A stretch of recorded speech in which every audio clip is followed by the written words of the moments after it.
Olá, seja muito bem-vindo ao Devocional 2024. Nós estamos viajando de Gênesis a Apocalipse em um profundo aprendizado, extraindo das profundezas da Palavra de Deus revelações que têm acrescentado em nossas vidas. Hoje nós estamos em Ezequiel 19, 20 e 21. E é importante não somente você ler para você conhecer o que está escrito ali como um texto, mas também para você se aprofundar na história, entender o contexto daquilo que Deus e os seus servos estão trazendo para cada um de nós e também o que extraímos para as nossas vidas nos dias de hoje. Então venha comigo para aprender hoje, dentre os assuntos que nós aqui estaremos apresentando, os seguintes: a leoa e os seus filhotes. Eles tratavam o Senhor Deus como mais um, e após muitas oportunidades vem o juízo.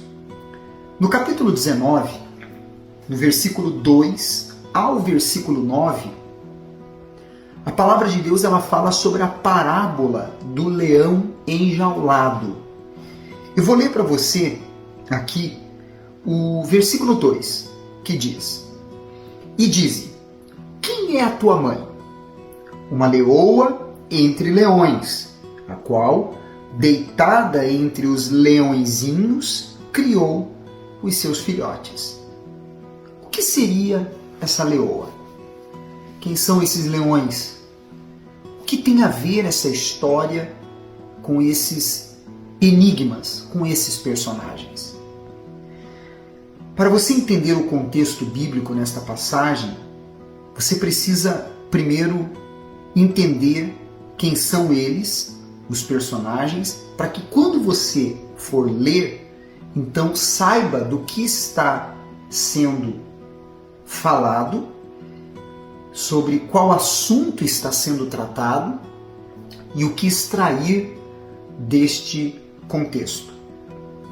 A leoa, mãe, é a nação de Judá ou Jerusalém. O primeiro filhote, ou o leão a ser mencionado, foi o rei Jeoacás, a quem Faraó do Egito levou o cativo em 609 a.C. O segundo foi o rei Joaquim, ou o seu sucessor, o rei Zedequias. Os dois foram levados ao cativeiro na Babilônia.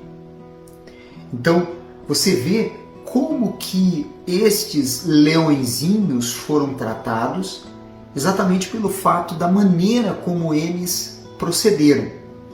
E isso nos faz aprender como que nós devemos proceder diante de Deus, diante das propostas que surgem diante de nós e diante das pessoas, para que tenhamos uma conduta reta, uma vida digna diante de Deus, com respeito ao caráter moral e, sobretudo, espiritual. Já no capítulo 19 ainda, no versículo 10, fala-se sobre um outro enigma, uma outra visão, a parábola da videira arruinada.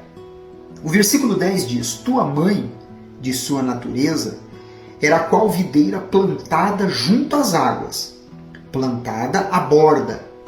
Ela frutificou e se encheu de ramos, por causa das muitas águas.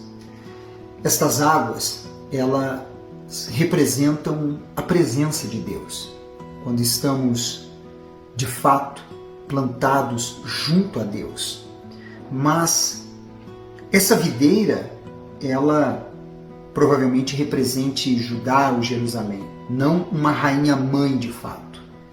Levando em conta o contexto, a frutificação da videira refere-se talvez à glória e a força da dinastia davídica, a qual nunca faltou soberano. Por quê? Porque estavam debaixo de uma promessa. Quando nós vivemos debaixo da promessa de Deus, estamos junto das águas. Então, há frutificação. Mas quando ele fala sobre a videira ter sido arruinada, é porque não foi um castigo, mas a colheita de consequências que ela mesma causou. Então, precisamos aprender com isso.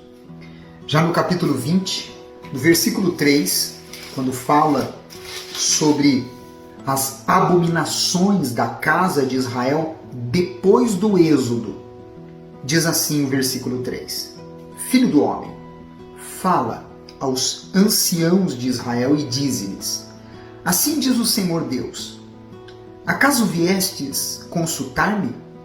Tão certo como eu vivo, diz o Senhor Deus, vós não me consultareis. Naquela ocasião, a palavra de Deus diz que alguns anciãos de Israel foram até Ezequiel, para se consultar.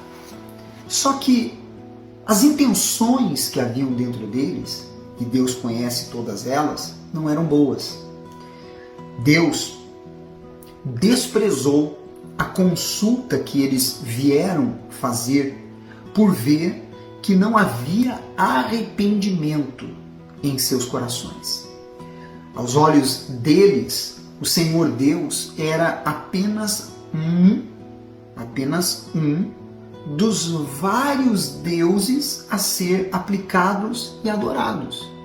Ou seja, mais um Deus em meio a muitos. O Senhor exigia e exige até os dias de hoje lealdade sem meio termo e não tolera o pluralismo. Ele quer ser unicamente honrado, adorado, louvado, exaltado e servido. No versículo 26 do capítulo 21, quando fala sobre a espada do Senhor, diz assim o versículo 26. Assim diz o Senhor Deus, tira o diadema e remove a coroa. O que é já não será o mesmo. Será exaltado o humilde e abatido o soberbo. Diadema eram as pedras que haviam na coroa. Esses diademas representam a honra, a autoridade. A coroa, ela representa a salvação. E quando ele fala que o humilde seria exaltado e o soberbo seria humilhado, ele está mostrando claramente o processo construído pela própria pessoa. Depois de muitas oportunidades serem rejeitadas, vem o juízo. Deus, então, exalta o humilde e permite ser abatido o soberbo. É até nisto, Deus usa para ainda tentar salvar o soberbo após o quebrantamento. Por isso que nós devemos aprender com as vezes em que Deus nos quebranta. Ele quer nos salvar. Se te ajudou o devocional de hoje, então clica nesse aviãozinho aqui e envie a todos os seus contatos. Além de colocar nas listas de transmissão, redes sociais que você tem e também no seu story. Assim, nós vamos alcançar um número muito grande de pessoas espalhando este devocional tão especial. Amanhã a gente se encontra. Que Deus te abençoe.